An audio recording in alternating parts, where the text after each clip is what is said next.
important to our tribe. Martin Rizzo. Martin was a graduate student here on campus, and he did his doctorate, his dissertation on Mission Santa Cruz. And he worked closely with our tribe to include not only the history of the mission records, but the history from the Amamutsan tribe of what happened, and what occurred at Mission Santa Cruz.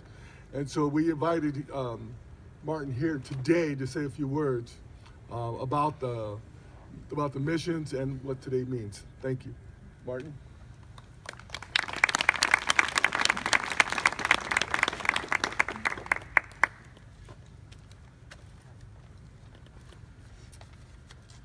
Hello, everyone. Let's see. So I prepared a few words just recently here after Val asked me, and I'd like to start by first of all thanking the Amamutsan, who are the descendants of the Uipi tribe of Awaswas-speaking people on whose lands we stand here today. And I'd like to thank Val as well for asking me to speak here. It really, truly is an honor to share a few words with everyone on this momentous and important occasion here. As Val said, my name is Martin Rizzo. I guess I don't have to introduce myself other than to just say again that my dissertation research and forthcoming book really looks at the history of Native people of the Santa Cruz area and how they survived through the 17th, 18th centuries through these really trying times. Today I'm going to offer just a little bit of historical context, the significance of the mission bells in terms of the imposition of Spanish Franciscan culture, along with the disruption of indigenous social and cultural practices, as people have spoken about today already. So the idea for the El Camino Real that we've talked about a little bit, and for these mission bells, was really created in the early 1900s as part of an effort to promote tourism in California. These came about at a time when California history was being written and told by Franciscan scholars who were invested in telling a pastoral and mythical story celebrating the California missions. The bells were created to mark the pathway between the missions with the intent of guiding tourists up and down the state. This, of course, is built on a fantasy. This is a romanticized version of a history that celebrates an idyllic and fictional Spanish California. But let's turn now to talk about the reality of this history, and particularly the reality of what the missions and the bells really meant to Native Californians who were living at these missions at the time, and who had been here for millennia before Spanish colonization began here. For Native people who lived at the missions and who were forced to labor and provide for Spanish colonial settlements and occupations across California, the bells symbolize the imposition of a system of control, enforcing a break or a separation through the disruption of indigenous routines, practices, and culture. The bells sounded throughout the day as a means of instructing indigenous peoples when to begin work. The men would work in the fields, they would tend the crops, they would work with the livestock. Women would work at the looms, they would create the clothing, the shoes, all of the material goods that sustained all of the Spanish settlers up and down the state. The bells would ring, they would instruct people when to eat, when to wake up, when to get back to work, and on and on. The bells dictated their days, instructed them on their quotidian, hourly, day-to-day rituals, what they were supposed to do. But the Franciscans sought to control much more than just their day-to-day lives, what was happening. The Padres taught them that the ways their ancestors had lived was not just wrong, but that it was sinful and that it was evil.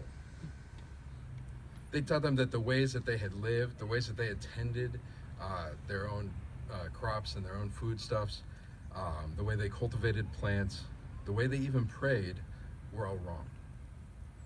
The Padres taught them to be ashamed of the ways of their ancestors.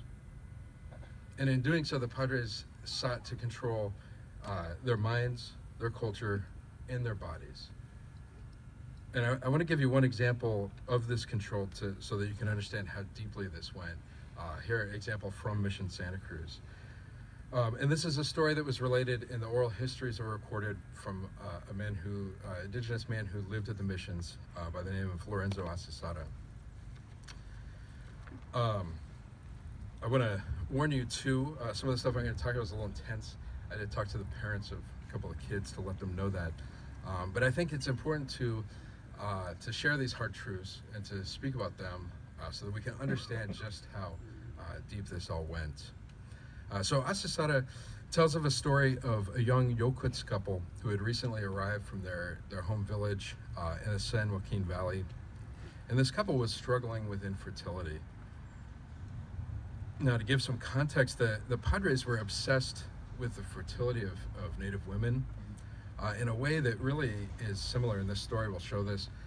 It's very similar to how farmers are with livestock and animal husbandry. And this is the type of relationship that the missionaries would have. Now, from the Padres' perspective, the focus, this emphasis on fertility and on reproduction had to do with two factors. I mentioned that Native peoples provided all of the labor for Spanish settlements, and so they were very much the labor force that was used and forced to build everything that was part of the Spanish colonial project. The other part is that the death rates within the missions were abysmal. And this is a product of disease and the terrible treatment that happened within the missions. Running the numbers on this, about 85 to 90% of all Native peoples who entered the mission did not survive until the end of the mission period. And this is across California in all the missions. And so this is the context, right? So for the Padres, they saw Native children as workers. They saw them as souls to be saved. And this is why this was happening.